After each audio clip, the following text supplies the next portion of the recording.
Hello and welcome to episode 100 of 15K plus random movie reviews. Flippin' hell. Your favorite midlife crisis podcast. This is a good episode because I don't have any notes to look at, and that's good. That's always good. Didn't have to watch a movie for it either.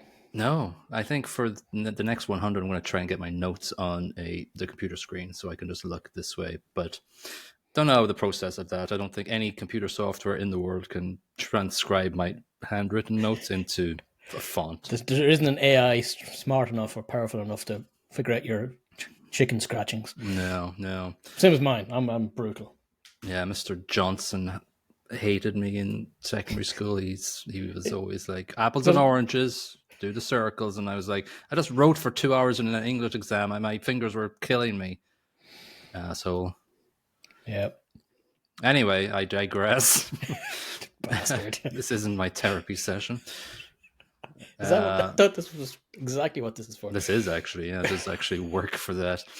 All right, so we have done 100. This is the 100th episode, and we've probably, if you do maths, in your head, we have a recap every 9 or so episodes. So we've done a good bit. We've done 90 maybe movies. Don't know. Not gonna. Sure, why not? Yeah, something like that. Can't believe it. It's been like 2 years, I guess, we've been doing this. And I was just thinking today, time just flies, and it seems to be flying faster now in my 40s than it ever did when I was younger. Or maybe it's just me. It's more what happens. As you get near the end, it accelerates. Near the end. Fall off the cliff. Gone. It's not fun, but you try and stop and smell the roses before they die and smell like shit. Every now and then you have to watch a movie 43 to realize how good life actually is. True.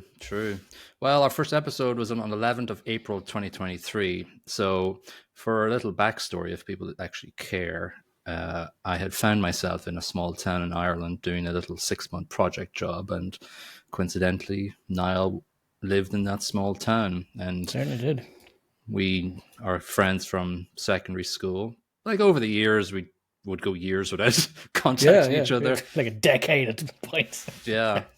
But sometimes when I'd come back home to Ireland, because I was living abroad for the last, 20 years. And sometimes when I came home for Christmas, I'd drop you a line. You'd come up to Dundalk and we'd hang out. But nothing crazy. But when we found ourselves in a small town with one bar to go to, yeah, we had to find something else to do. Otherwise, it would have got messy and drunk, and livers would have been destroyed.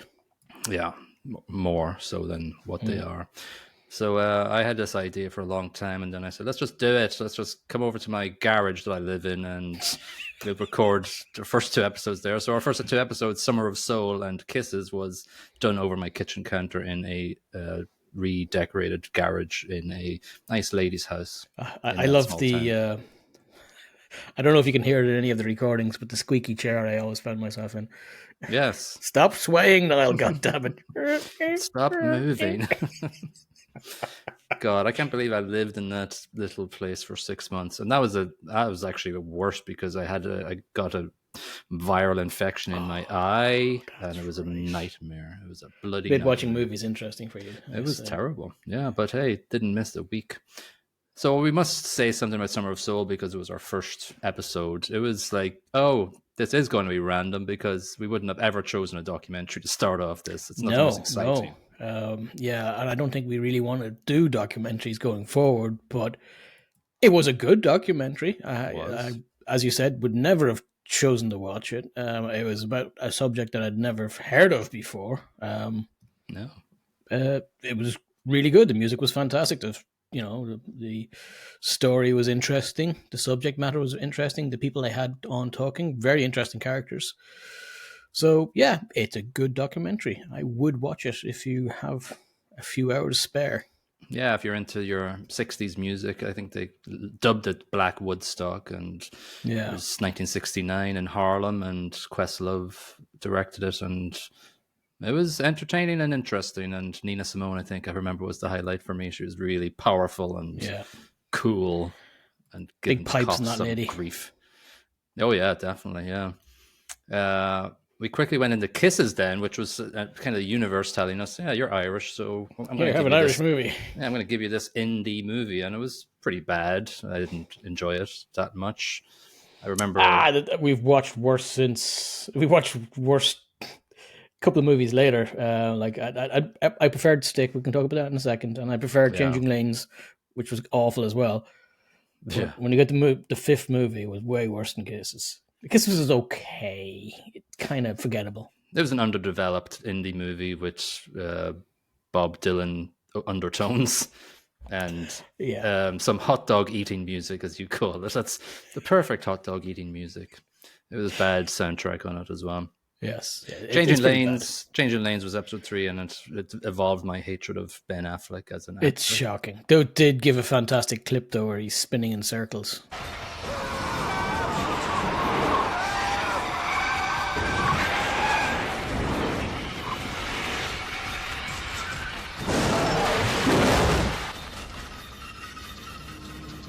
True, and multiple camera shots of him just with a mouth agape. Yeah, bad. Bad movie. But episode 4, Stick, was our first sort of cult classic that is not a cult classic, but it is for us. It's a podcast Absolutely. cult classic. It's a bad movie. It's got terrible acting, but there's Great lines. Great lines. The most memorable line in a movie ever. If you Say wish it. to give it to No, me. you do it. No, I'll do the other guy, and I'll just remember what he tried to say. He was like, "Black magic. They sacrifice chickens." Sometimes was it? No, it looks Oh like my they ran out of chickens. Looks. I haven't got it written down. No notes, man. No notes. But he says, Yeah, it looks like this. they ran out of chickens. Exactly. He says it like straight face. It's not even a joke. He's like, huh. Yeah. No, but he's actually he kind Straight of delivery. It's I beautiful. watched it a couple of times recently, and he kind of just looks and he goes, "Looks like they ran out of chickens." They kill animals, chickens, offer them to African gods. It looks like they ran out of chickens. Yeah, Mwah. excellent. A great little time there to show that. Also, actually, I saw the script online signed by Elmore Leonard for like $500. I was like, Wow. maybe I should get that too. No. No, I'm not going to. $500 worth. Yeah. Let's be honest. Yeah. So, movie 43 sucks. Oh God. Yeah, it was like a sketch show Yeah, of it's a really sketch bad movie. sketches. There's theories out there that it's a sort of a money laundering tax scheme thing that people just said, yeah, we need to make this movie, hurry up. Well, the weird thing is, if that were the case, they wouldn't have chosen high-profile actors and actresses, and there's a lot of production quality. Just the stories and the comedy is rubbish. It's just Yeah. shit. Yeah, I'm not even going to stop on this one. I just hated it so much. The humor was terrible. 27 Dresses was okay. It's a little romantic comedy, which Surprised me in that I kind of enjoyed myself while watching it and felt a bit dirty for that fact. It's not a terrible movie. It's got a reasonable comedy and there's kind of chemistry between the two main characters. So yeah, it's not the worst crap I've ever seen. I will never watch it again. No. My Baby's Daddy Next was terrible. God, It was Christ, the worst ever. Yeah, it's one of the worst in this list.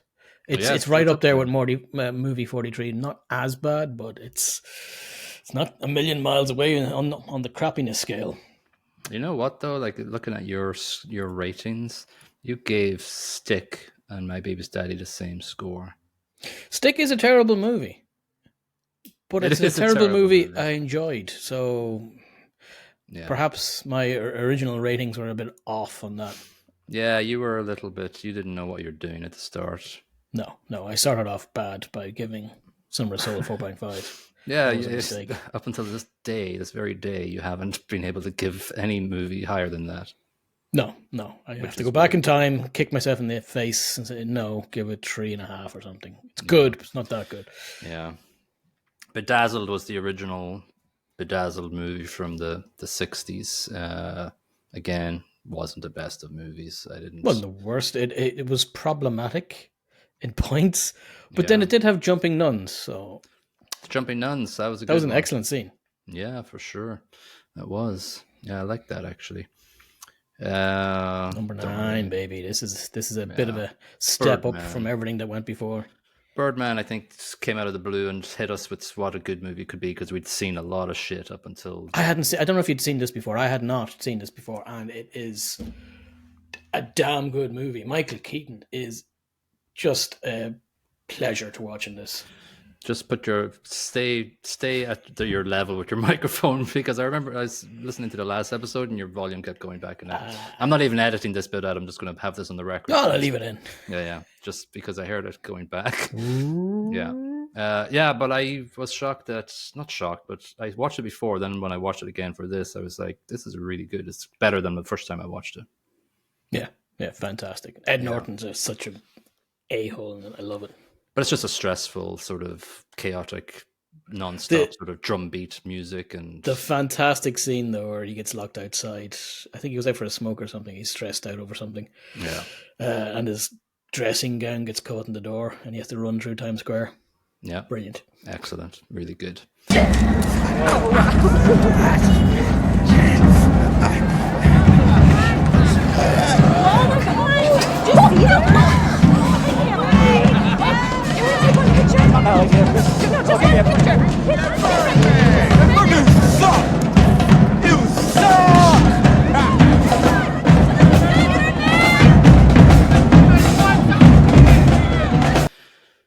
A Night of Knowing Nothing was another documentary. We had 2 documentaries in our first 9, 10 movies, and we were not happy.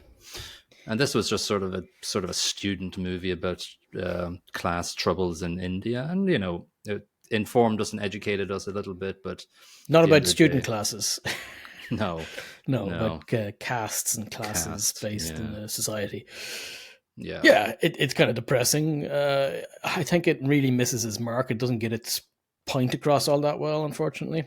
I think there is a subject that could be talked about in a better delivered documentary. This fails, unfortunately, because the subject, in my opinion, is important. It's just not well delivered.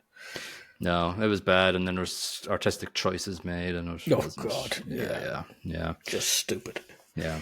Anyway, moving forward, episode 12 of Saving Private Ryan, and what more can you say?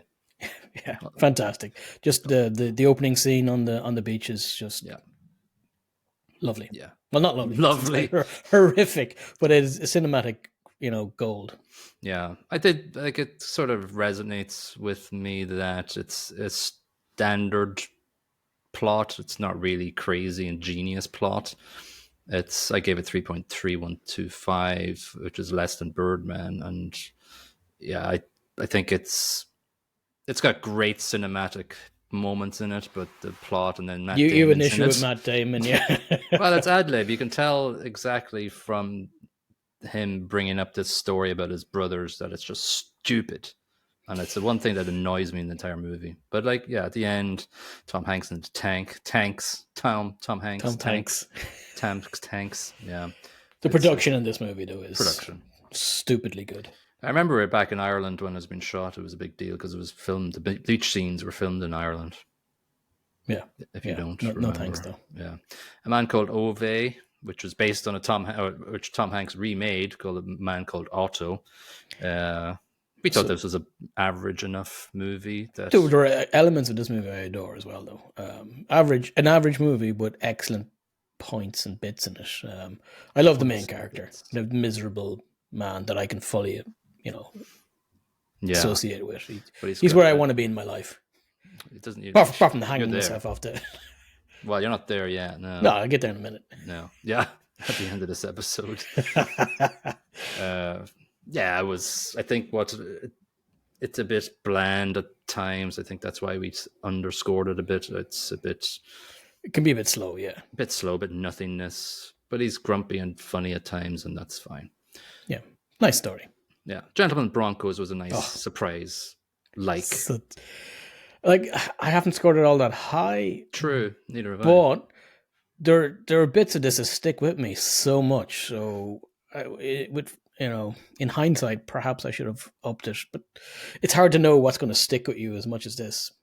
Like the cutaway scenes where they show the movie that he's writing is just gorgeous. I just love the The classroom East Lords, scene. baby. I love the classroom scene, and he Oh, goes, "No, yeah. I'll go with Traginus all the time." Vaginas. He said, stick on anus at the bottom. Exactly. Yes. What about names found in troll colonies? In troll colonies, well, that's a different matter. Give me an example. One of my trolls is named Teacup. I don't like it. I'd go with Traginus. Every time. Yes. But I still like the name Teacup better. It's not a question of liking it better. It's just I'm, as an author, picturing myself as a troll mother.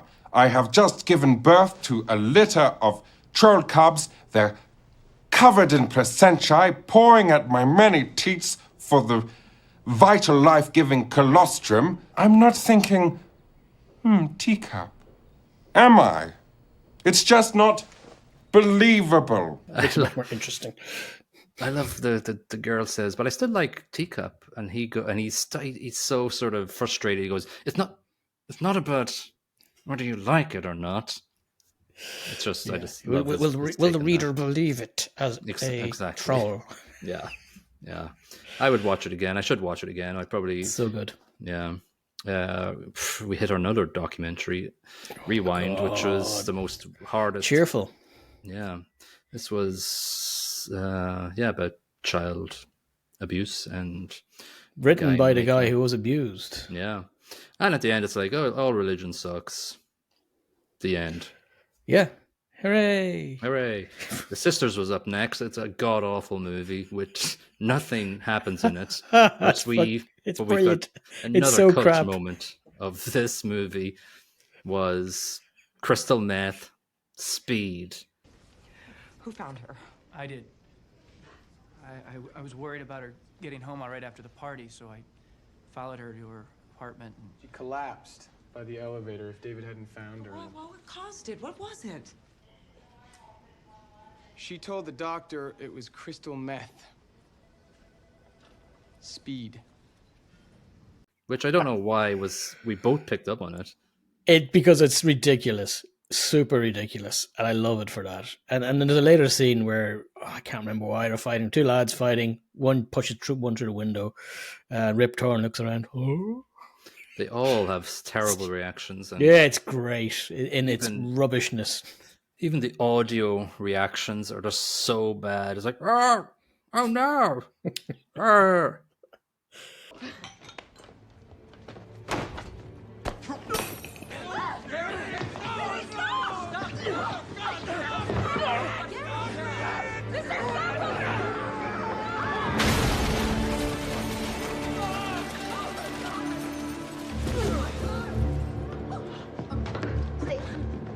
Yeah.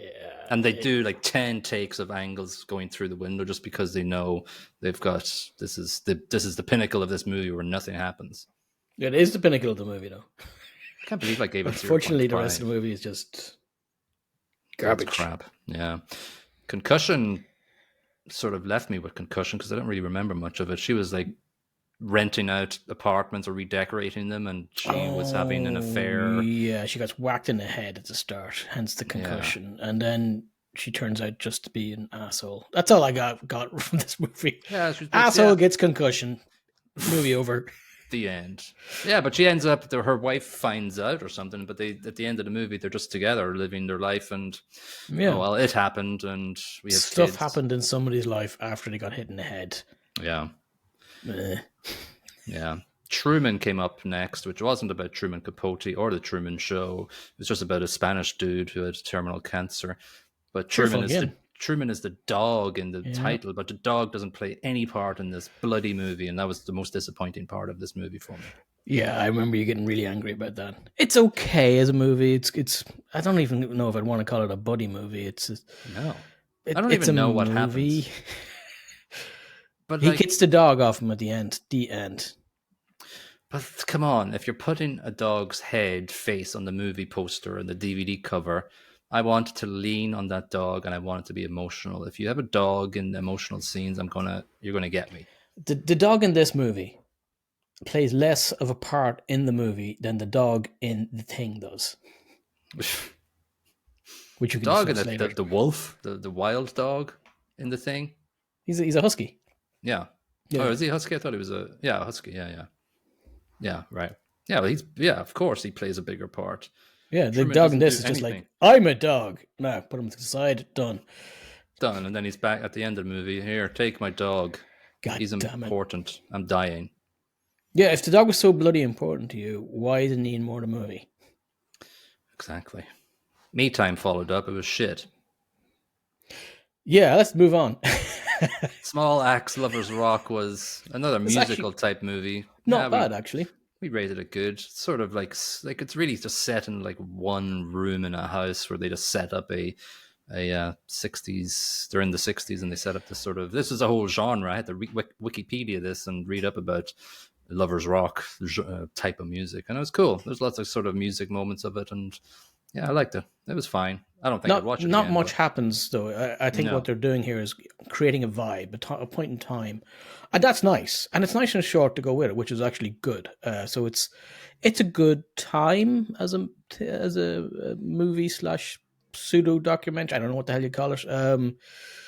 It's just a snapshot of London and the music scene at the time. So it's good. I enjoyed it. yeah, Steve McQueen directed. Not that Steve McQueen, the other Steve McQueen. Exactly. Your favorite movie was up next. God, yeah. Who's Sarah the Bone Woman? Body horror. So if you like the what's that Demi Moore movie that's out now? The Something? Don't know. Substance. It's up for an Oscar. The Substance, yeah. I haven't watched it yet. Yeah, it's supposed to be very good. Substantially better than Sarah the Bone Woman. I hated this movie with a passion. Just the audio of cracking bones and the visuals of it didn't help either. It's not particularly scary. I didn't find it thrilling. There was no psychological element to it. It's just body horror for the sake of body horror in my head. I didn't like it. Yeah, it didn't really have a lot of depth to it. There's like maybe one or two jump shock things where the hand comes up from the bed. The bed, yeah. That's the one cool. scene. Everything else is garbage. Yeah, it's pretty low key. Just crack your knuckles. There you go. That's the Bone Woman. That's the movie. That's the movie. Movie time is over. Yeah. The Wind and the Lion, I rated it 1.875. It's an awful movie. It is a bad movie. It's what they wanted. They wanted it to be Lawrence of Arabia, but they failed miserably. Yeah, well, it's got some interesting scenes. Specifically, the kid shouting. What does he says? He says, well, that's at the start of the movie, very start of the movie. Yeah. There's a bit of a rampage from the marauding Berbers, I believe they were. And the servant comes out with a tray of drinks. Very, like, ploddingly. Do. As you would deliver a glass of wine or a bottle of wine to your masters. Yeah. And then he just keels over. Yeah, but there's, like, shots of reaction shots. And, like, it's quite... They're trying to make it a bit tense. Then the son goes, that man's got a knife in his back. What is it, William? I don't know.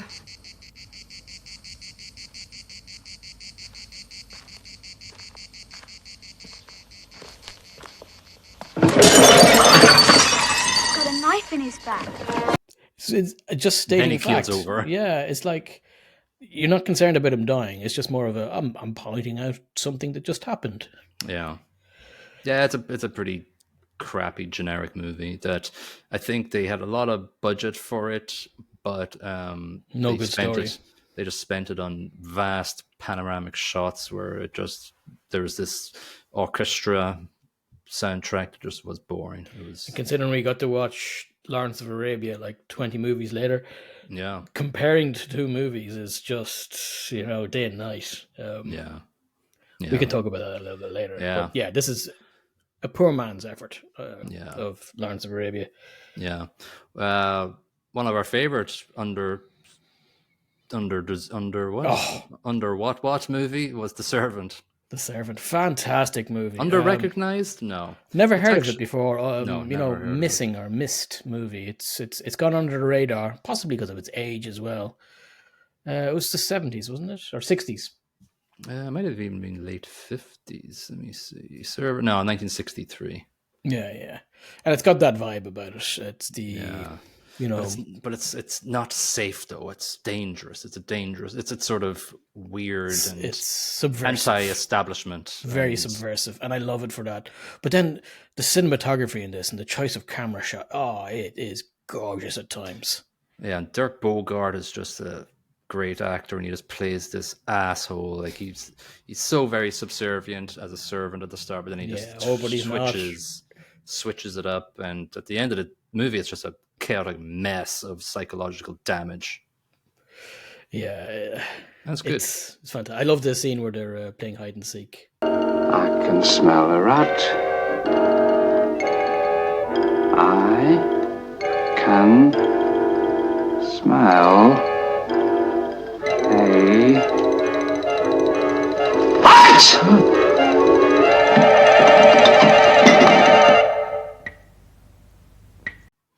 It's just so good.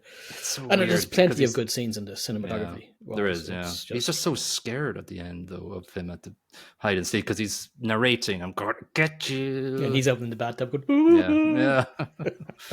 Yeah. Actually, So it's our most listened to podcast episode. I don't know why. Well, people understand that this is a movie they should watch. It must be in the. It must be quite a highly rated movie, like for cinema goers, movie connoisseurs, cinephiles. It's probably one of those things. Yeah, it's probably one of those things. Like it's a really good movie, but maybe there's not a lot of podcasts about it. That's why when somebody searches for it, we pop up. They could unfortunately find us. Sorry about that. Hidalgo is up next. Another sort of generic, sort of horse-driven narrative. Like it's not bad, but it's not that good. No, it's slightly better than The Wind and the Lion, but yeah, there's a bit of a story to it. Yeah. There's a bit better acting, bit better production even, but it's still, I don't particularly care about the story or the characters in it. So, yeah, I think Viggo Mortensen was trying to look for out of the Lord of the Rings storyline and to see what. Please don't let me be typecast. Yeah. Sorry, Viggo. You're Strider. That's it. Yeah, it wasn't the best. It was not the best. Save the Green Planet. Yeah, Save the Green Planet from Korea was sort of, on paper, it sounds like a wacky adventure that should be fun, but it's not. Sounds perfect for me if you read it.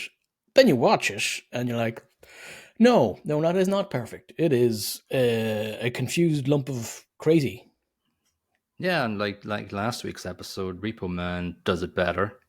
Oh, so better. Like, and there is a massive deal of comparison between these two. Like, the similarities are insane. This is a very poor. I assume that the budget was. I can't remember what the budget was, but $20 maybe. It's low budget and confused for it as well. Yeah, I don't like weirdness for weird's sake. I want my weirdness to be clever, like the labeled food and Repo Man. That's weird, but it's clever. Yes. Go it's got for drinks. It kind of has a point, and it's consistently weird through the movie, like that drinks and food and popcorn. It just in the background. It's not explained. Yes. Yeah. This sucks. Let's move on. The Lady Killers is a Coen Brothers remake that doesn't really do them justice, or the actual original movie. Well, I've rated this as 2.6, and I was still disappointed. 2.6 for a Coen Brothers movie is Tom Hanks, a failing rate, in my opinion. Yeah, and even Tom Hanks is not agreeable. He's not good in this. No. J.K. Simmons is great in it. That's where it ends. I love J.K. Simmons' character. Everybody else, I'm kind of like, I don't really like his fellow IBS sufferer. Respect. There you go. Pooping yourself all the time. Pooping yourself right now. Yeah. Don't do episodes with bad IBS issues going on. Wild Canaries was a stupid indie movie. God. Sorry if, I don't like to criticize like creativity, but it wasn't good and nothing happens in the movie, and I can't really remember anything about it. Trying to be artistic and trying to make a point, but making nothing out of it. Making the opposite of a point. It's drivel. It's nonsense. It's pseudo-intellectual garbage. That's what this is. I think he wanted, or whoever they were, they wanted to do something akin to Rear Window, you know. Oh, the neighbor Nothing is like that. a murderer. Let me investigate as a amateur sleuth, but no, it doesn't work. No, it's misses the point. Yeah, The Dig with Ray Fiennes was quite nice. A gentle movie, I think we called it. Just a very nice, sweet movie about an archaeological dig in the 50s or something. Doesn't really jump off the paper. If you're having a bad time, this is a great movie. Will relax you. It's, as you said, gentle and soft and nice. There you go. Yeah. If you want to chill out for a bit, great time. Go for that. Yeah. I'll find great. Yeah. Nothing else to say. St. Maud was disappointing. It was our Halloween A24 movie. What's going on here? This is rubbish. It was our Halloween pick for October 23, and I was expecting a lot more. Nothing happens in the movie at all until she starts hallucinating and seeing lots of weird shit. I have it rated as 2.6-ish. Wow, that's a lot higher than my 1.8. I like the acting. Everything else was garbage. Which sometimes when you bump something up in the middle where you think acting goes up, it kind of drags everything up and possibly gives it an incorrect score. Yeah. Because I didn't like the story at all. Yeah, it's a very, very mediocre, bland story where I don't really even remember what the story was. She went to look after a woman and it was weird. Yeah, set in Wales. That's all I know. Bye.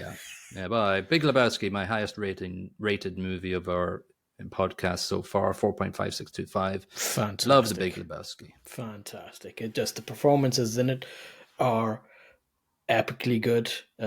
Steve Buscemi's in this one. I love Steve Buscemi whenever he turns up. Candy, amazing. Oh, it's Goodman, not Candy. Jesus, Candy. Jesus Christ! What the hell are you talking about? A big man.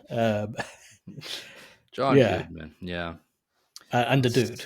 And the dude. The dude is just amazing. Yeah. He abides. He does abide, and I abide. This is what's not to like about it. 5 movies, maybe top 10, maybe. Yeah, well, that's just like your opinion, man. Crooked House followed it. It was like a Agatha Christie retelling, and it was boring. And Gillian Anderson's in it, Glenn Close, and I like Gillian Anderson a lot, but she wasn't good in this. No. Glenn Close was actually much better. She was good. She hammed it up, playing the matriarch sort of type of person. Aside from horror, everything else was garbage. It's not a good one. The young kid did it. Spoiler. Yeah, and then how it ends. Oh, it's just not great. How does it end? She drives the kid away. Glenn Close drives her off a cliff. Oh, yeah. Like Christ on a bike. This is just depressing. Thelma and Louise did. Yeah. Oh, well, that's the way it should end in every movie. Here's your favorite movie next. Controversially, our next movie, everybody in the world loved this movie, and both of us, independently and individually, didn't like this movie at all. Again, I give it 2.4, but I think I enjoyed the acting, and I hated everything else about it. I think you only learned how to review these movies like after episode 50. I think you really didn't know what the hell you were doing. I don't know. I stick with the acting. I thought the acting was good on this. Really? Yeah, I think the acting was decent. Characters annoyed the shit out of me, and nothing happened. They're poorly written. There wasn't enough development of why they were so good childhood friends. There's a couple of flashbacks to Korea, and okay, that's fine. They obviously know each other, but there was no serious development of that connection of their relationship. I hate the husband, the American husband. The husband's a dick. Yeah, it's just not great. The characters are not likable. You can't associate with them all that well. So it's not a good movie. I'm sure there's somebody out there going, "You're missing the point. It's about." I'm sure we are. I don't get the point. Parallel lives going and unrequited love and what maybe could have been. Yeah. But we don't get that. We don't get that plot structure. We don't get that character development. I do, and I don't like it. It's stupid. Move on. The Day was shit as well. The Day. What was that again? You knew something was going to be wrong when it was from WWE Studios. Oh, that not zombie thing, but cannibals. and it's It on is black and white. post-apocalyptic. Oh, the It's not in coloration. black. It's discoloration. It's all in blue, sort of grainy shit, and there's digital blood. Yeah, it's bad. But Dominic Monaghan's in it, and he sells the movie because He's awful in it. he's They're top all awful in titled. it. Well, he doesn't last the entire movie anyway. No, he gets like a pitchfork in the chest or something at the very start. Yeah, exactly. After that was Krull, which is sort of one of our listeners, Andrew's first movie we got. And next episode, actually, we'll take another one from Andrew's list. Krull is disappointing. I'd never watched it before. I watched it as a child. I adored it as a child, and I'm wishing I'd never seen it as an adult. It killed it for me, you know. And then the fact that he wouldn't use the glaive. Use the glaive! Use the glaive, for God's sake. The super magic weapon. I'll wait till the end and I'll use it once. Damn you to hell. No, and there's too many characters in the posse. We don't get to know any of them. We don't get to know the main dude at all. We don't get to know the princess. The action is terrible. The bad guys in their great. big suits I like of the armor. bad guys. Yeah. I like them. But I don't know anything about them, and I don't know anything. Some of the visuals in this are quite nice. Some are excellent, actually. But it's but Krull. Remember, pants. We watched Conan quite soon after this, and the effects and the way they told the story and showed the fighting in Conan is tons better than Krull. And Krull had baby. Yeah, but Krull had more money, I believe, and they just put it all into digital, I guess. Perhaps they shouldn't have done that. No. Dumb and Dumber followed up nicely after this. 3.9 I give it. I've loved it since I was a teenager, and I watched it again for this, obviously, and I still laughed quite a bit. I give it 3.5-ish. It's a good movie. It's a good time. Turn your brain off and pet Petey. It's a good birdie. Yeah. Our pets' heads are falling off. Such a good movie. Yeah. But it's a stupid movie, and I love it for that. Man, you are one pathetic loser. Yeah, and I try to forget that there was other movies after this that they tried to make. Dumb and Dumber. Dumb and Dumber 2. I unfortunately seen both these movies, and I regret sullying the name of the original movie by watching those pieces of garbage. Yeah. Our Christmas of 23 movie was Die Hard. What can you say? Best Christmas movie ever. Motherfucker. Yeah. Yeah. We can't really say much about it that we haven't said already. Listen to our episodes. It's a great movie and probably my favorite action movie.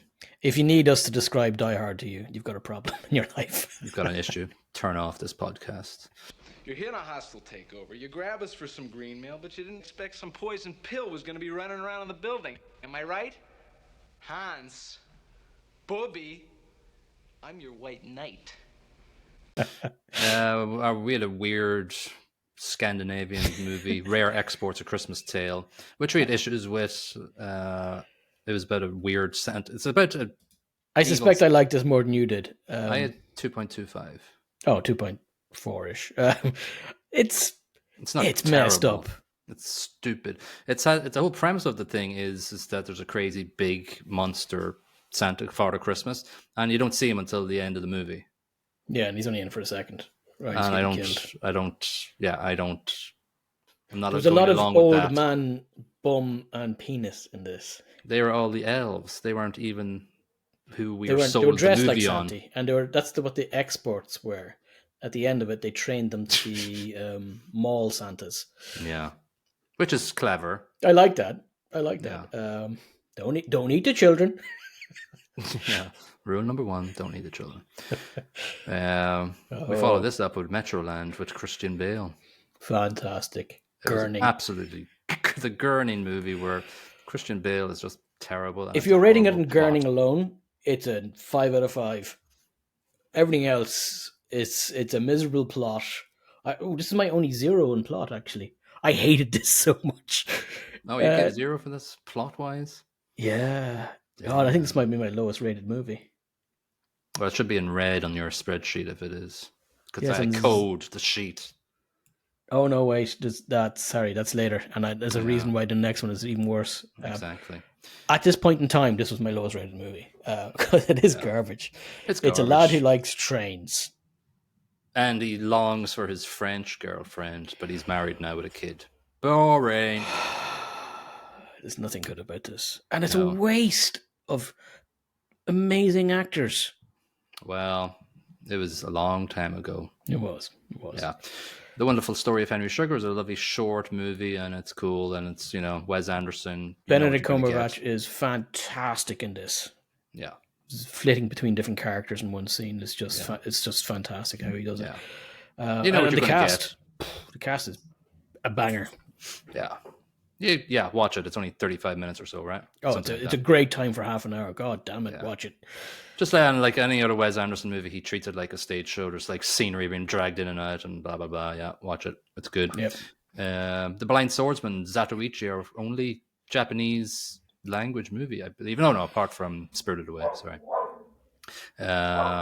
Your dog obviously likes. He loves Blind Swordsman. I don't know what Shut up! Shut up, doggo. I gave this 2.6875. Like, I thought it was average movie. I thought the story was quite low key. I don't like digital blood. Give me gallons of tomato ketchup, red sauce, please. It was kind of disappointing. I give it 2.1. There were elements in it I like, but then there was most of the movie was just kind of plodding. The action was, I think, it had digital blood, didn't it? It did. But it was bad digital blood. It was bad, yeah. I gave it 2.75 for the plot, so that's kind of bumped me up a bit. But because I thought it's a very well-known story from Japan, and there's many movies about Zatoichi. Yeah, I just think this is a bad example. It is.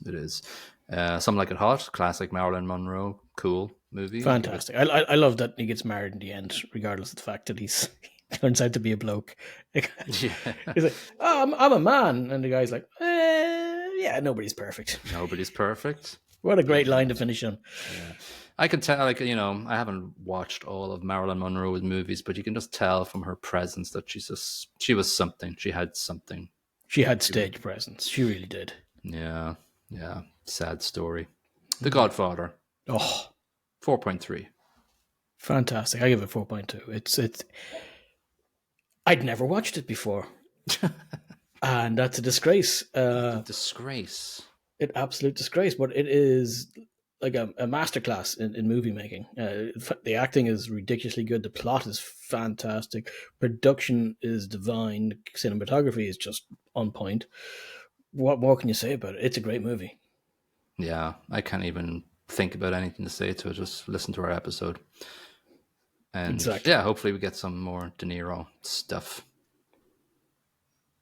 More Brando. Good old Brando. A nice little hit was Coda. We didn't expect anything from this, and I gave it 3.8. I thought it was a great little movie. Yeah, I think you copied my score on this one. 3.875 for me. It was... it got an Oscar, didn't it? It was one of the COVID movies. It was one of the COVID movies, yeah. It got some sort of Oscar. I don't know what Oscar it got, but it got nods.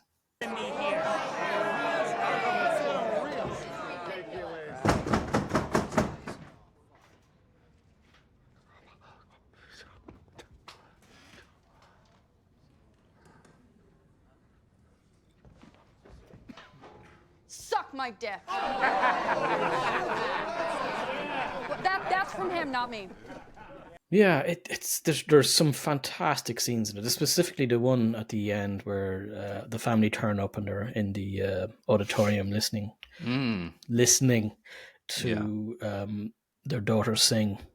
Yeah, they're not really listening, though. They're looking at the people's reactions. It's a fantastic movie. And there's another scene as well where they're I can't remember, was that school play or the school, whatever you want to call it. Yes. Where they're deaf, so it shows it from their perspective, watching their daughter singing, and it's a fantastic it sort of slaps you in the face with the silence, and it's just so good. Yeah, it's a really well produced directed shot. That one. Wings came up next, and you listened to it without any noise whatsoever. Because I just watched Coda. Yeah, exactly. Moron.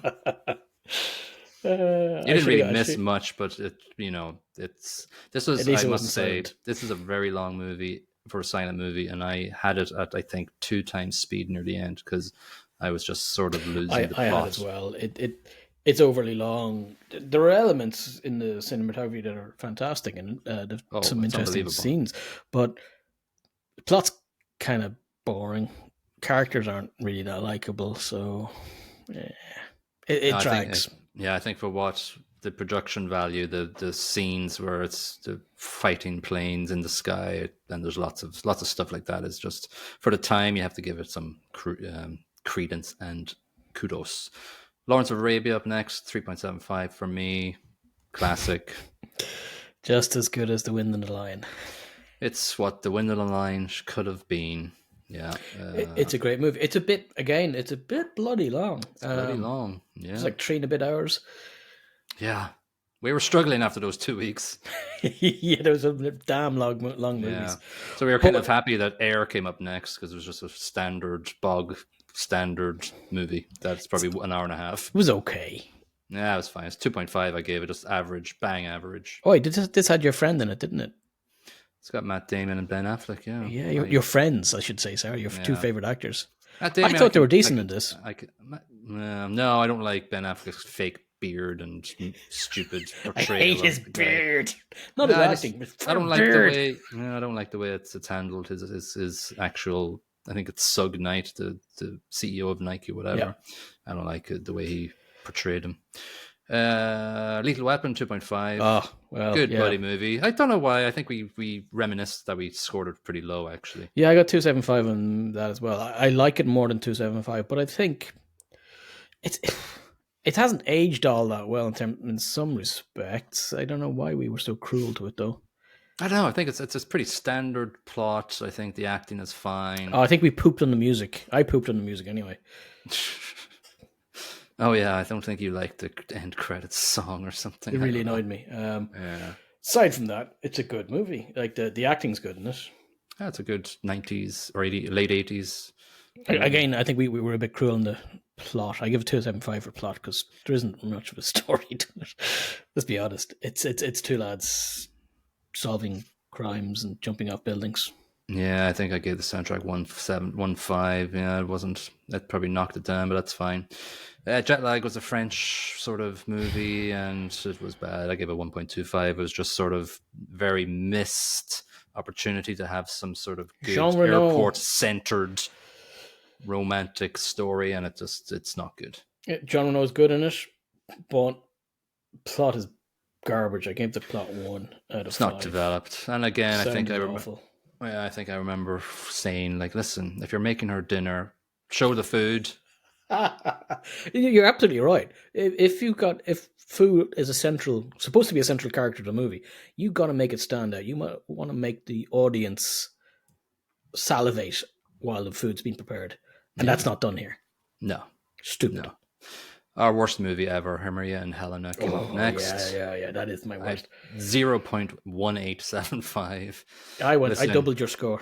Yeah, listen, it's an indie movie from South America, and sorry, like, I know obviously some creative people put this together, but it's really bad and nothing happens and everything is badly done. Everything.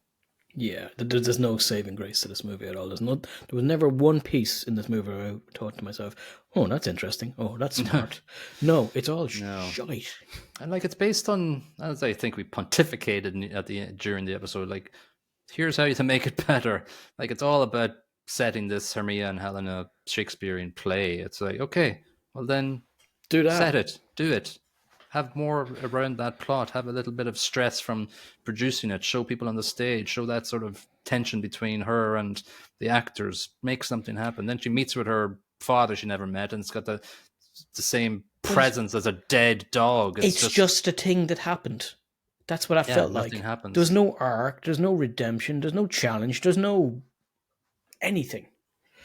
It's like the guy just put sticky notes up on a wall and went, okay, moves to New York, meets somebody, a woman, meet a man, meet your dad, the end.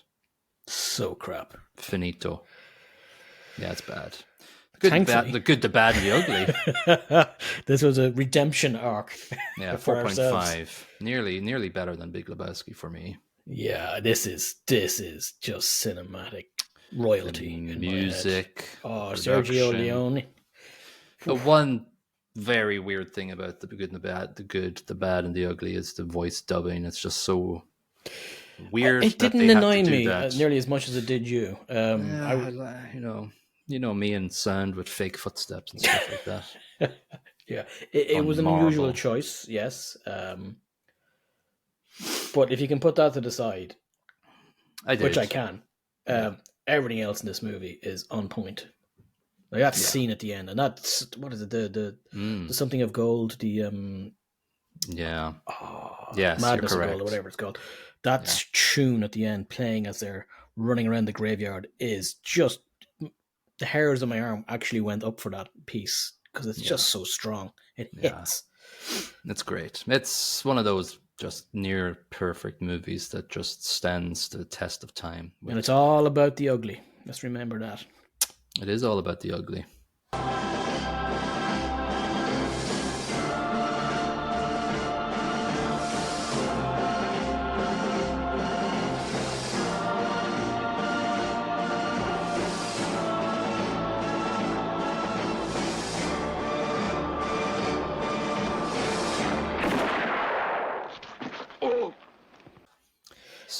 It was sort of way down the path from this was the trip to Italy. It's like we went from a kind of classic, well shot Hollywood movie to this sort of indie Steve Coogan, Rob Brydon, an extended TV trip. show.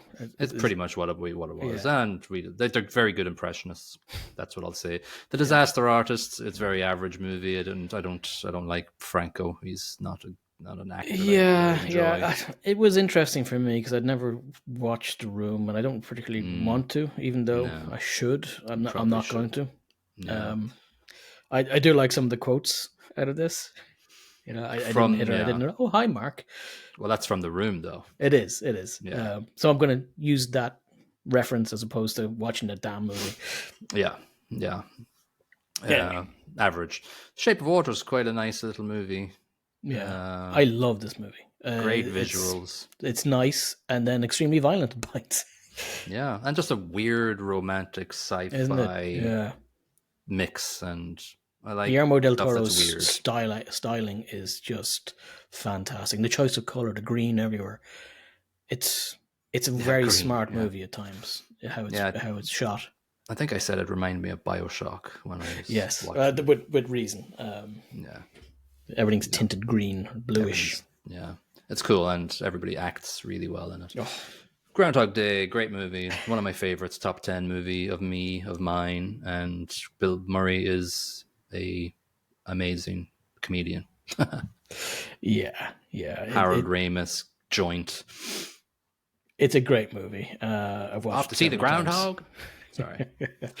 There's not much that we can say to most people. I think most people have seen this.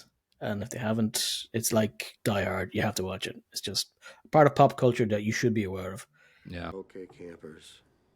Rise and shine. And don't forget your booties, because it's cold out there today. It's cold out there every day. The Deep Blue Sea was next, and I actually disappointingly don't no sharks. Yeah, exactly. I don't remember what this was about. I'm gonna have to click on the IMDb or the Metacritic Stuck link. between the devil and the deep blue sea, I think was the quote that I was referring Who's to. in it? What's in it? What the hell is this movie? Obviously had a massive effect on us. Oh, you don't remember it either. No, I do. Okay, no.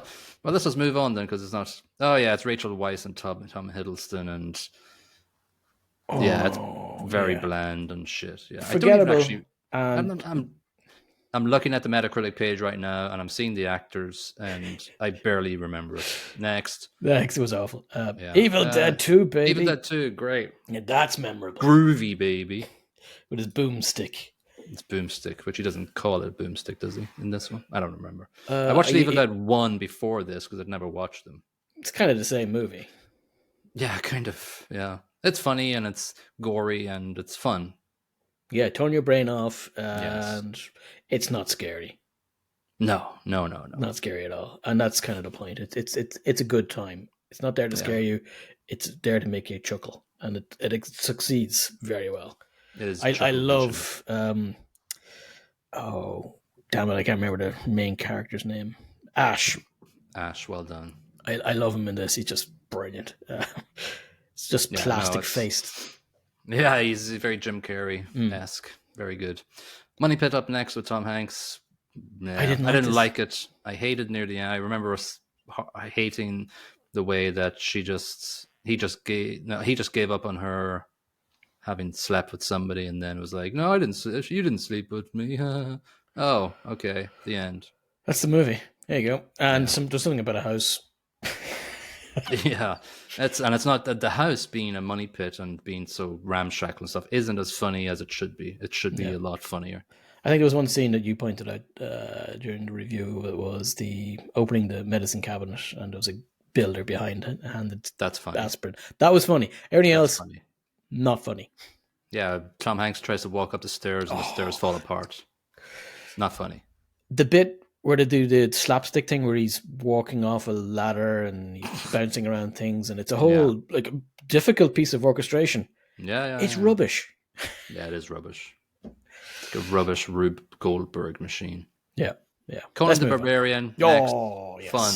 Great. Arnie. Great. He hits people with swords. Great. What more do you want in life? James Earl Jones delivering lines like a beast.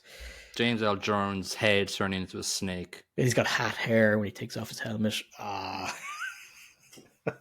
Watch the movie if you've not watched it. It's good. It's not highbrow. No, and it's a lot better than you would think it would be, actually. Yeah. Like the production on this is really good, actually. The production money is spent in the right areas. Yeah. There's that little digitization of the head turning into a snake, but a lot of the stuff is everything else is practical. Apart from when he was when all the shit is floating from his body, when he's getting rid of all the bad mojo from himself. Yeah, 90% of it is Arnie hitting things with a sword. Punching the camel with the one piece. I didn't like that. That's not nice. Yeah, no, that's bad. But he was drunk. I punch a camel. Got the hump with me. Hey.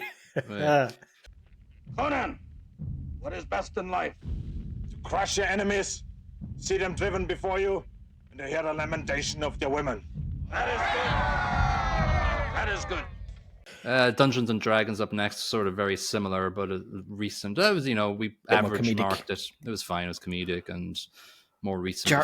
Jonathan, the guy. That's fun. I think at the time we said we wanted to make a movie about the adventures of Jonathan. Yeah, just call it Jonathan. That's it. Yeah. I would watch that movie. I'd watch the shit out of it. Time Cop, Jean-Claude Van Damme. God, it's awful. I actually gave it 2.375. Really? I give it 2. I think it's terrible, but it actually turned. I remember saying in the episode, I just turned my brain off and I just went along for the ride. Is there anything that can't be solved with a split? Oh no! On a kitchen counter. I remember watching it as a kid, enjoying it. I expected not to enjoy it this time around, and I didn't really. If I'm honest, it's aged so bad. I love the future version of what they thought cars would look like. Yeah, it looked like a science bunch lab of egg or cartons stuck to a side of a normal car. Yeah. I think I was at a certain point in the year, and I was just like, that was not as bad as it could have been. Exactly. Yeah. The Eagle Has Landed was a similar scored movie that was up next. Sean Connery gig. Could have been a lot better as World War II sort of heist movie. I don't think Sean Connery's in this one, buddy. Who is it then? Michael Caine. Oh shit! I was like, wait, what? I give it 2.75. It could have been better. I don't know why I knocked it down so much. I think I didn't like the music. I didn't like the music again. I liked the plot. Some of the acting was garbage, actually. Yeah, I do remember that.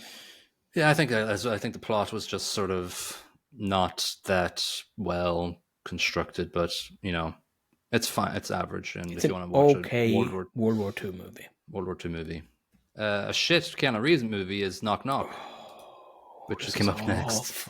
Awful movie. He's rubbish in it. He's really bad in this. Yeah, the two girls are rubbish.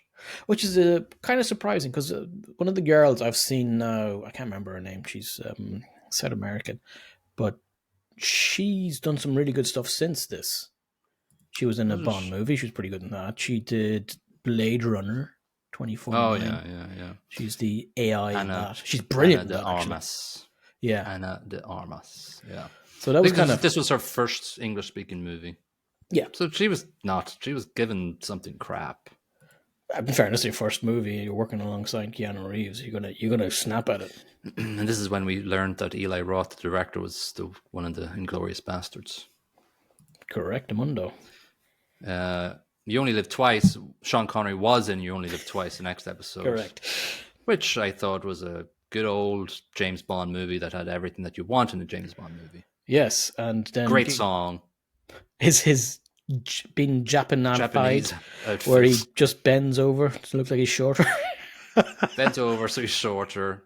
They gave him a bit of a color to his face and made his ears point. He looked like Spock, basically. He was Spock. That's how he turned into a Japanese man. He just didn't do the whole finger. Aside from that, it's what you expect from an old Bond movie. It's nothing like the new Daniel Craig style movies, which are a bit more realistic and a bit more gritty. This is slapstick and camp. Yeah, and the whole annals of James Bond movies, this is a good one. Yeah. Straw Dogs is a dark, bleak movie that you don't really want to watch if you're not I didn't happy. enjoy this at all. No, neither Dustin did I. Hoffman, I don't particularly like his character in it. I don't like any of the characters in it. No, it's good at all in it.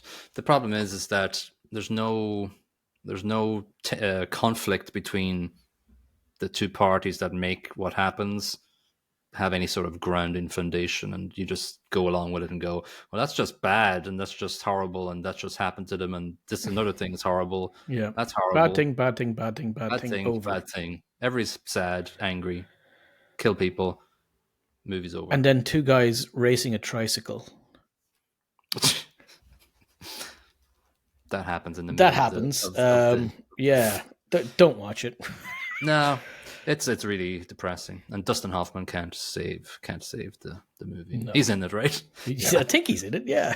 Why not? Asteroid City came up, our next Wes Anderson movie. Disappointing. It's disappointing, but it's 2.8125. I gave it. I think for Wes Anderson. Yeah, I gave it 2.7. It's disappointing, but it's still nearly above average for an average director.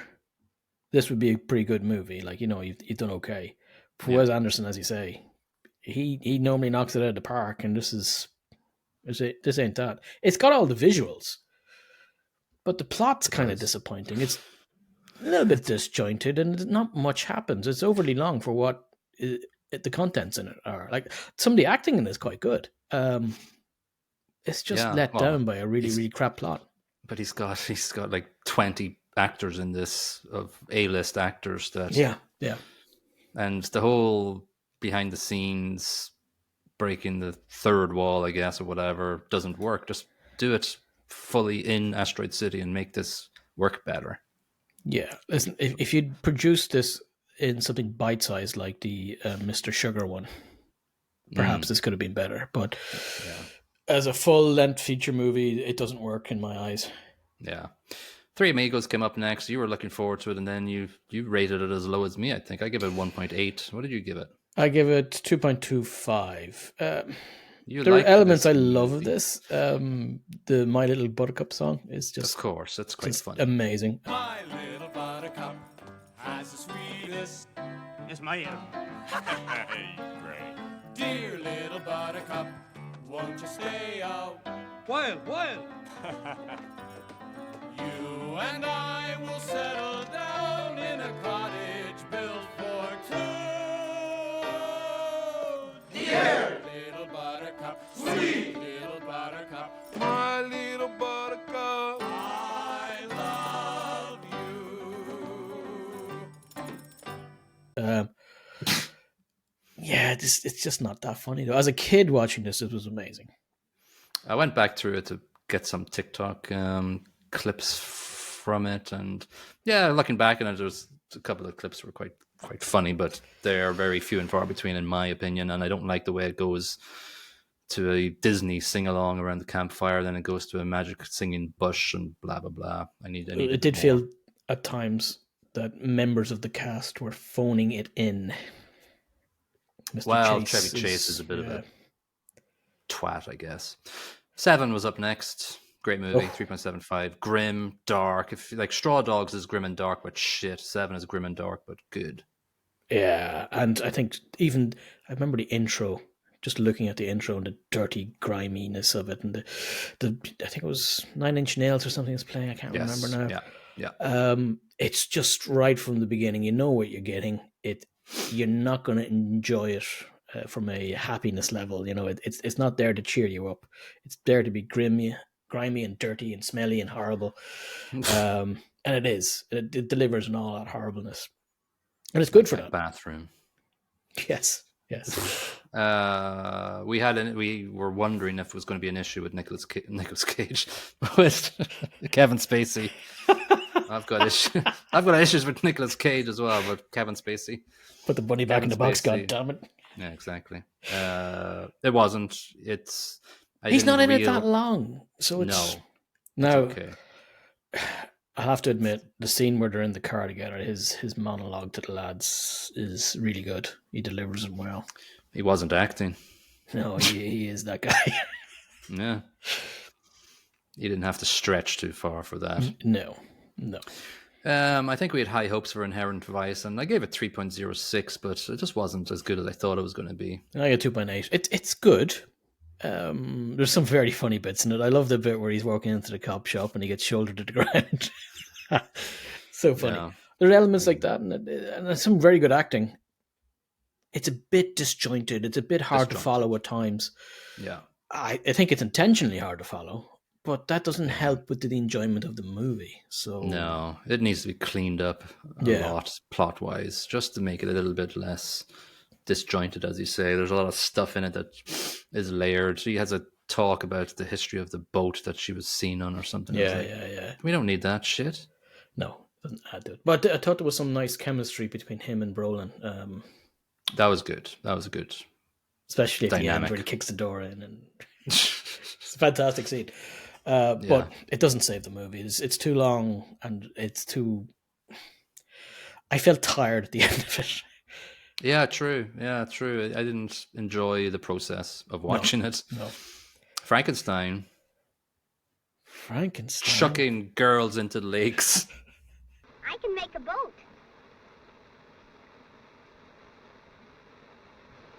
See how mine floats?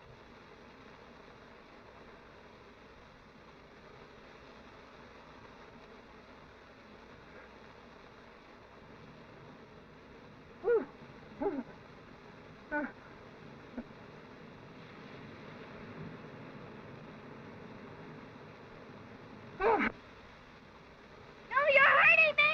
No!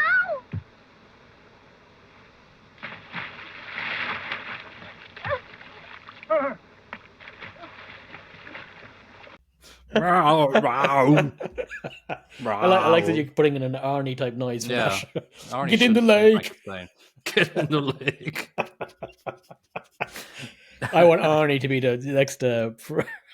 Yeah. In Guillermo del Toro is doing Frankenstein again, I think. So I want him to pick Arnie as the monster. No, I don't like the fire. Don't disturb my little friend. She's dead tired. Anyway, yeah, I gave it 3.1. Like I was looking, I thought it'd be a bit better, but for the time that it was released, it's obviously a seminal movie. I would have marked this harder. I give it 2.9 and a bit. I would have marked it way harder if it had been released any later than 1931. Yeah, this was the original OG Frankenstein. Yeah, so it deserves respect and a bit of kudos for that fact. It does. I was annoyed that it didn't give more emotion to the monster. True, that's what we said. It kind of just makes him a monster and leaves it at that, and leaves Frankenstein as the hero. Yeah, we don't empathize with the monster at which all. is not how the book meant it to be. It's sort of actually just making the connection between Buscemi's character in Con Air with the little girl. He leaves her. Frankenstein doesn't leave her and chucks her in the lake. Yeah, Buscemi's the good We guy. empathize with Buscemi. We don't empathize with Frankenstein. This is true. Because we didn't see anything of note from him. Like King Kong, we empathize because he loves the lady. Yeah, and it doesn't work out for him. And you cry when he gets shot off the Empire State Building. How is it ever going to work anyway? Well, I don't know. Maybe they could be in pen pals or something. You can't find a big enough pen or paper. Chronicles of Riddick it's a good movie. I like it. I enjoyed it. I like it a lot. Yeah. You'd seen. I know. I think you've said you'd seen the previous seen movie. It, I believe. Yes. Yeah. Pitch Black. I can't. Yeah, I think I watched it in the cinema back in the I day. adore the Pitch Black movie. It is tiny budget, but just fantastic to watch visually. You like it better than well this? paced. It's way better than this. This isn't a terrible movie, but Pitch Black is way better. I think there's a new one coming out, right? We found out. Yeah, well, this will be the fourth of the Riddick story, based in not Furiosa. That's a different movie. No, some other weirdly named planet. Chronicle Riddick's Fury or something. I don't know, something. Yeah, Riddick's we're not. got a bike or something. I don't know. Riddick's got a bike. That's the name. That's definitely the name. Yeah. The Fugitive was up next. Your standard 90s. Your standard one-armed man movie. Drama thriller. It's good. With Tommy Lee Jones. I enjoyed this. I don't care.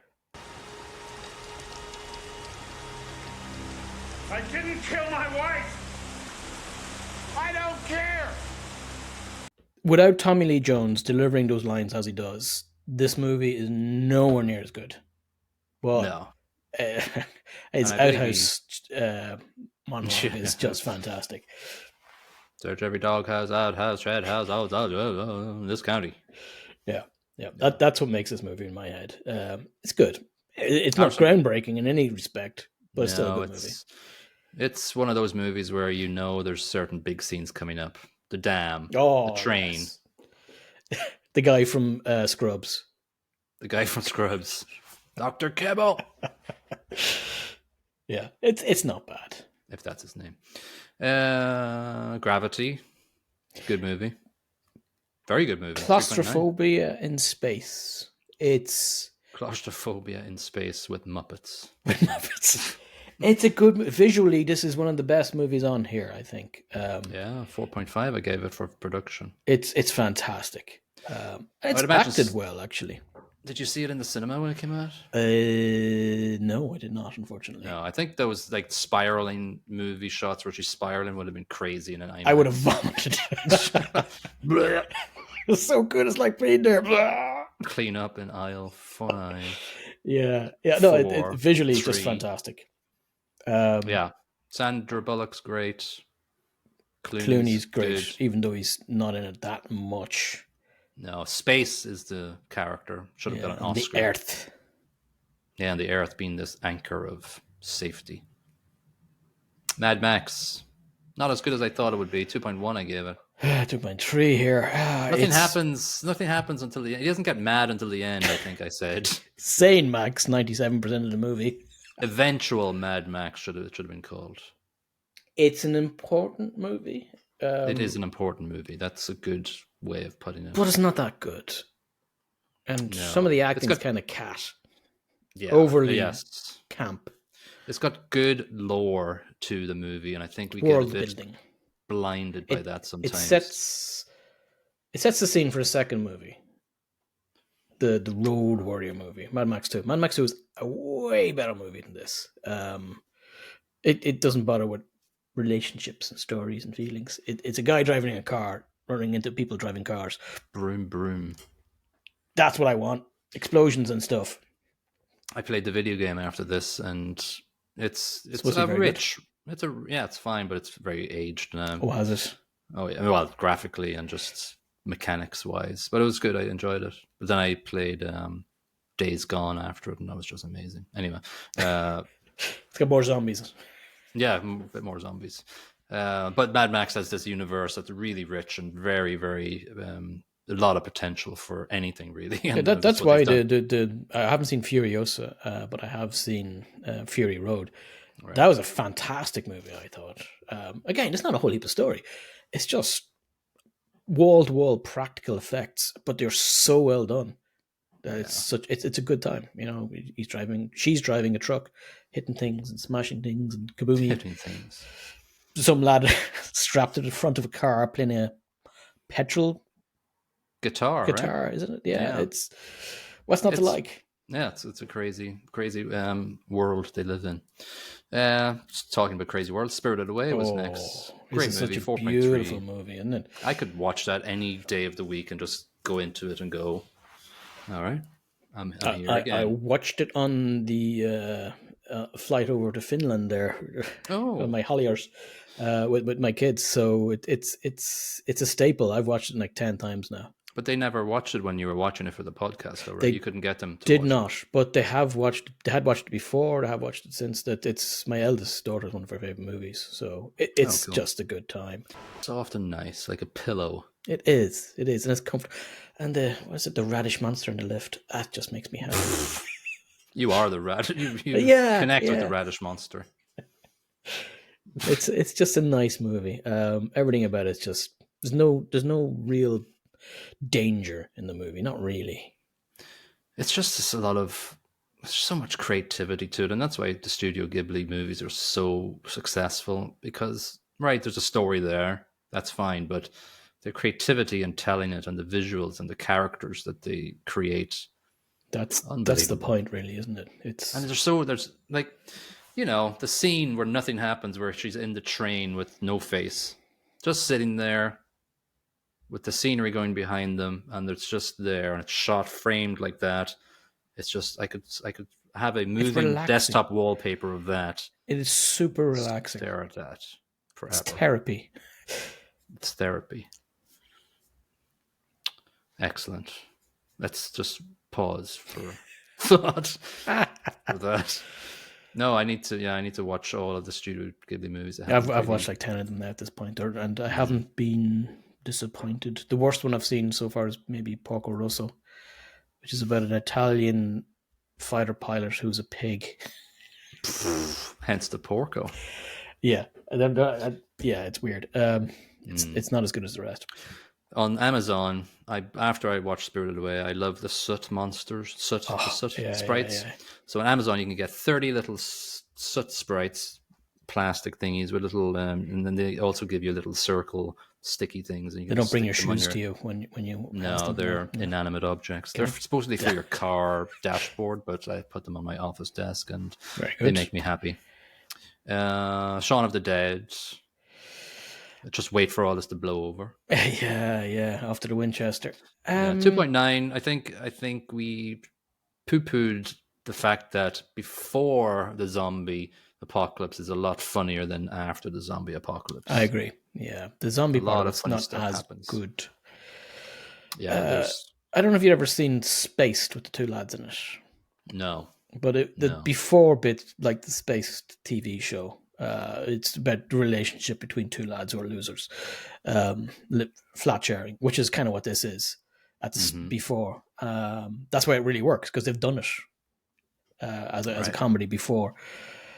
The comedy or the zombie bit, some of it's funny, but most of it's kind of meh. Yeah, but it's got some good quotes in it, and it's fine. It does have the "Don't Stop Me Now" scene.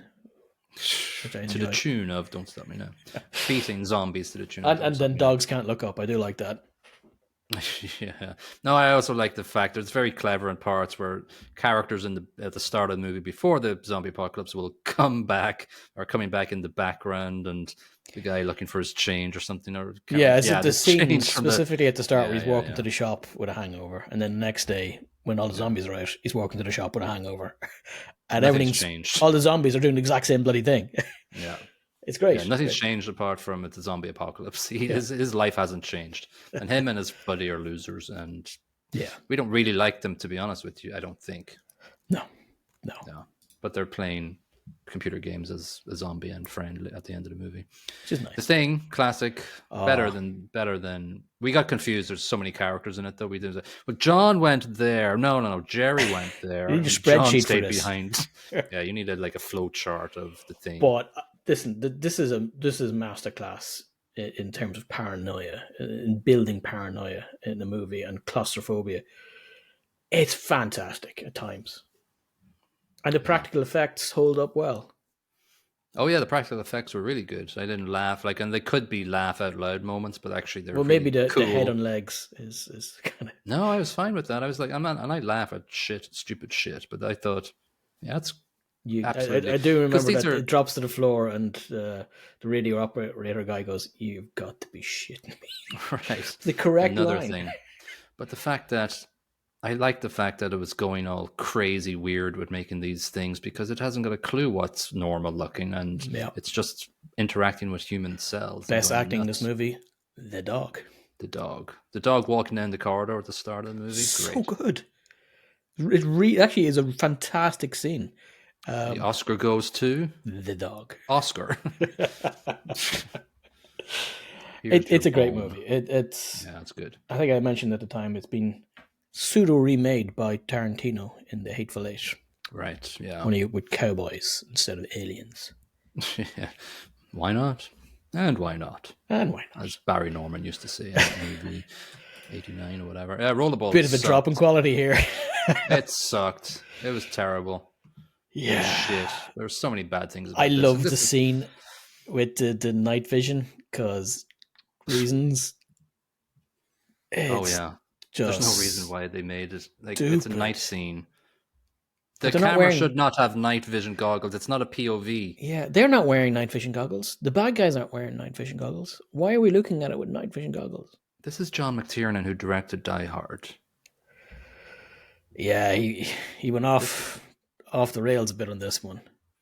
Yeah, and Chris Klein, this was like the experiment. Can this Chris Klein guy head a movie? No, he's rubbish. Terrible. He's absolute garbage. He reminded me of Keanu Reeves and when Keanu Reeves is bad, he's guy this reminded bad. me. Yeah, I give you that. But when Keanu Reeves is good, he's sublime.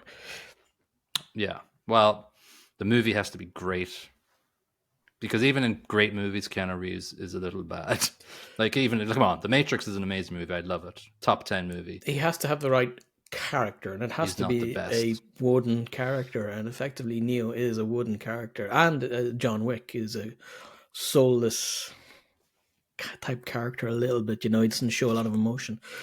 If emotion is required, pick a different actor. Yeah. Rollerball, shit. Don't watch it.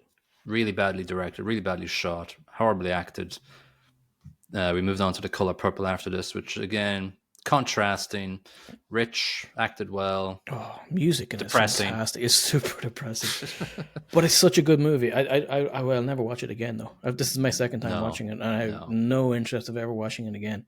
Not because it's a bad movie.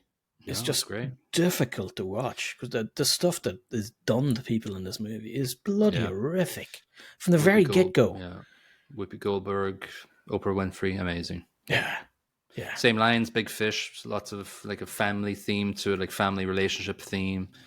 It's a bit more rewatchable.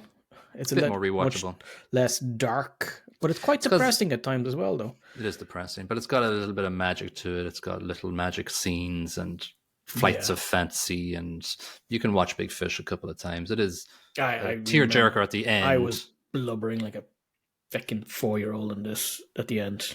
It's just, and I remember I blubbered the first time I watched it as well. Yeah, blubber. Yeah, I'm not watching it again. Damn it. Along Came a Spider. Below average.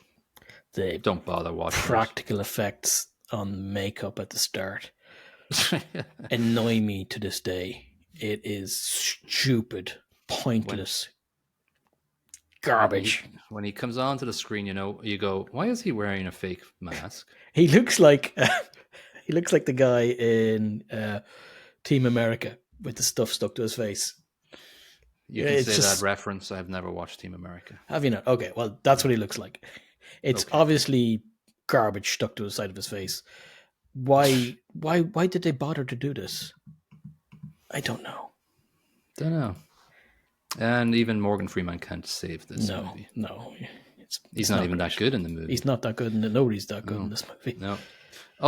Strangely enough, Con Air, I gave it the same rating as I did to Along Came a Spider. I don't know what the hell I was thinking. Con Air is a lot more enjoyable than Along Came a Spider, but why did I mark them the same? I did as well, actually. Isn't that weird? I think the plot there's no plot in Con Air. Maybe we were a bit cruel there because there is no plot. It's some lads in a plane. In a plane. I gave acting quite low, and I gave the soundtrack 1.5 in Con Air because of that Trisha Yearwood song, whatever the hell. It's such garbage.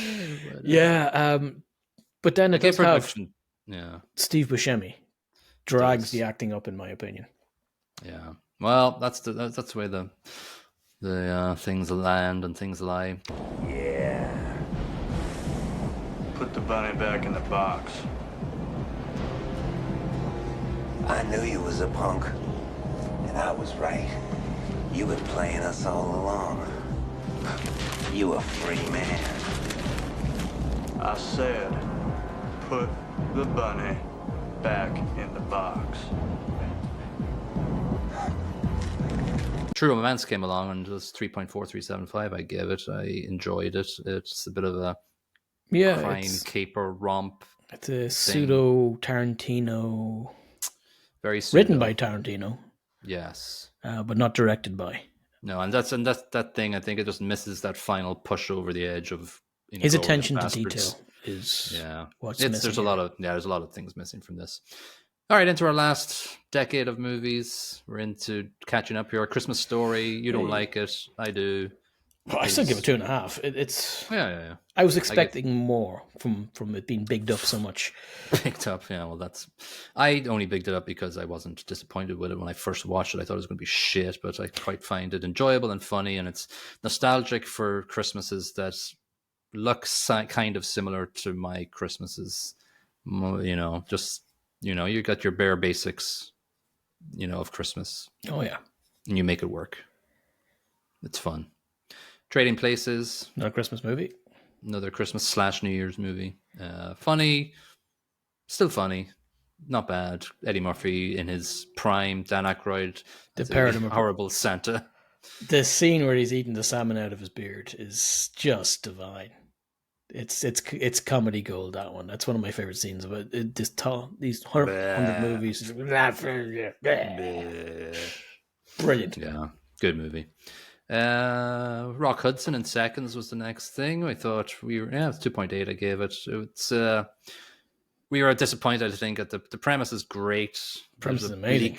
A bleak sort of atmosphere to the movie. It sets it up nicely, but when he turns into Rock Hudson, nothing really happens to make us realize why he wants to go back. Like, I want more. He goes to a naked grape dance party, then he goes back to his own house party, and those two things, crush the grapes, yeah, exactly. Those two things are what leads him, in our eyes, to want to go back to his normal life. That's not enough for me. Sorry. No, it's let down. As you say, a fantastic concept, wasted. Exactly. Whitnell and I was great. Another bleak sort of movie. 3.8 I gave it. I enjoyed it a lot because I dialogue, enjoy baby. That sort of... It's dialogue. It's rich dialogue. Those are the type of windows people look through. I love that. We came on holiday by mistake. Yeah. It's how he delivers, though. Grant delivers. He's so good. So good in this. Really, really good. Yeah. It's very rich, and they're assholes. They're not very likable at all. But that doesn't make Monty, me want to such a character I feel so sorry for in this movie. Mm-hmm. But led down the garden path by Whitnell because he's a dickhead. He's an absolute prick. Yeah. Sunshine came along. We like sci-fi, probably our favorite genre together. I felt the last quarter in this movie sucks because it just turns into this I give it 3. movie. It's an okay movie. Interesting concepts, decent acting. Could have been a lot better. Yeah, I gave it 2.4. I just don't like the way it went. Like 3/4 of the way it's going, wow, this should be more psychological. Oh, I remember the bit you really hate was the shaking of the camera near the end. Ooh, I'm a monster. Well, that's the fact that, he came along. I hate the fact that the captain of the other ship comes along as the antagonist then, and that's that's the end we're looking for. Okay, I see. I think they should have went more into the psychological effects of being in space more, because they were going down that path. Yeah. Maybe that was too predictable and decided not to continue down that path. Perhaps that might have been better. The doctor dude should have evolved into a mental crazy person, because he's getting sunburnt and everything. People with sunburn do go crazy. Exactly. And then during the movie, the captain of the ship should have been finding these logs from the other captain, just because as they got closer, they could read them more. And then we just see that parallel happening at the same time. That's what I think should have happened. Easy Rider, good movie, 3.4. Another bleak bloody movie. We had a lot of bleak movies. Ends grim. And how Nick swap. Yeah. How he gets killed is so horrible. Just really out of nowhere, some lads beat him to death. Oh, okay. But it goes along with the same entire sort of ad-lib, ad hoc type movie that it is. They don't really know what the hell they're doing in each scene. They're just smoking dope and talking. Yeah, and some of the dialogue because of that is fantastic. Thanks a million. Say a little missus for me, will you? Yes, sir. All right. Here's the first of the day, fellas. To old D.H. Lawrence.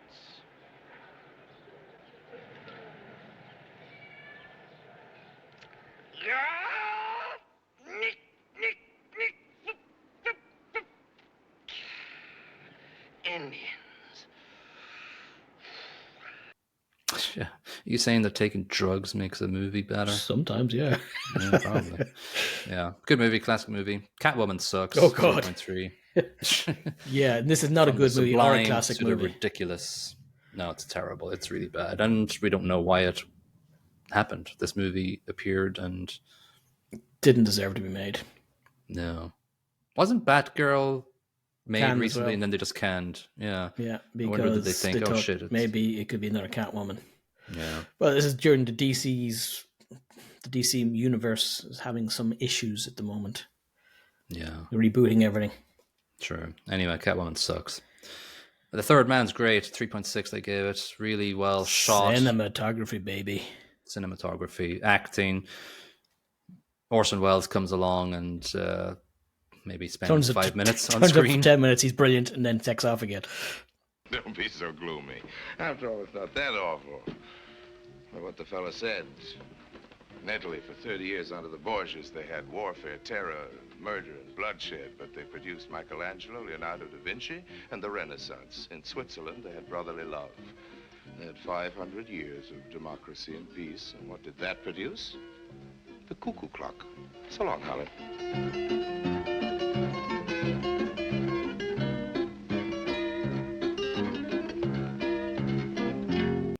They invented the cuckoo clock.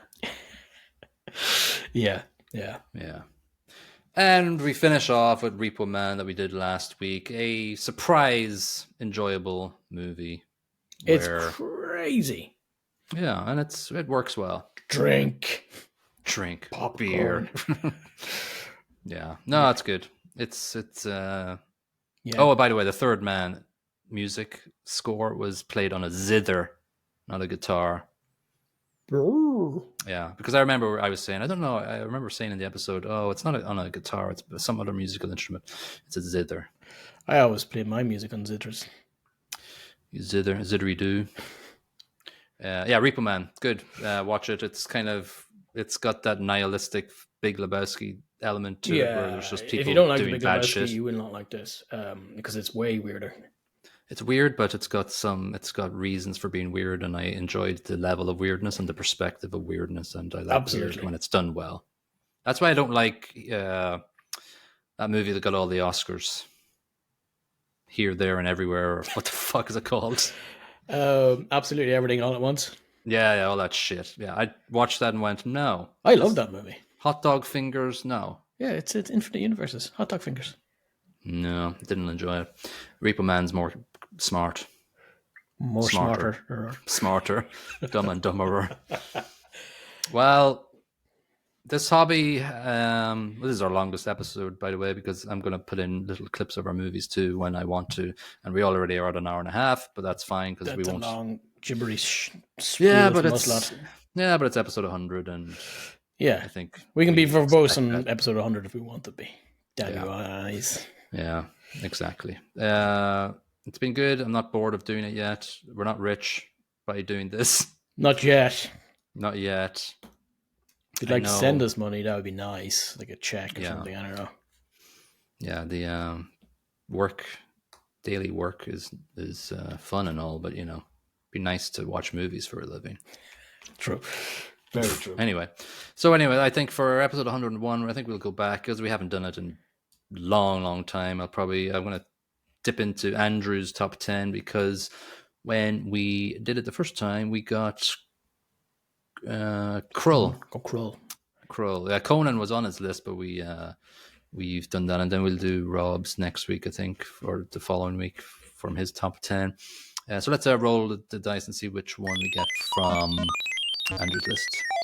And simply, we are getting movie 1 that he put on his list. I don't know if they're chronicle for him. He just put them in the list, and it's RoboCop from 1987.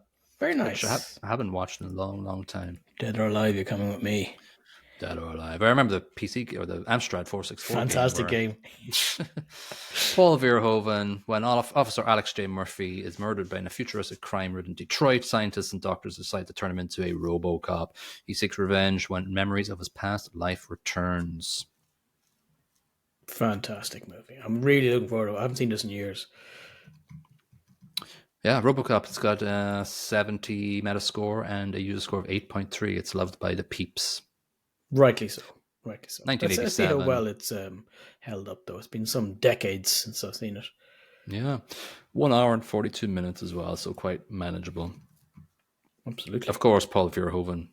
Total Recall, one of my favorite movies. Well, not Starship Troopers in there as well, I think. That was one of his, I believe. Also, those Showgirls. Showgirls was him too, was it? Yeah. Not one of my favorite movies. Hollow Man, which was the Kevin Bacon. I have seen it, and I didn't particularly enjoy it. No. Basic Instinct. That's not a bad movie. Anywho, that's good. All right, so that's the start of our next century of episodes will be RoboCop from 1987. We hope you stick with us for the next 100 or so until we drop dead of old age, which is probably likely.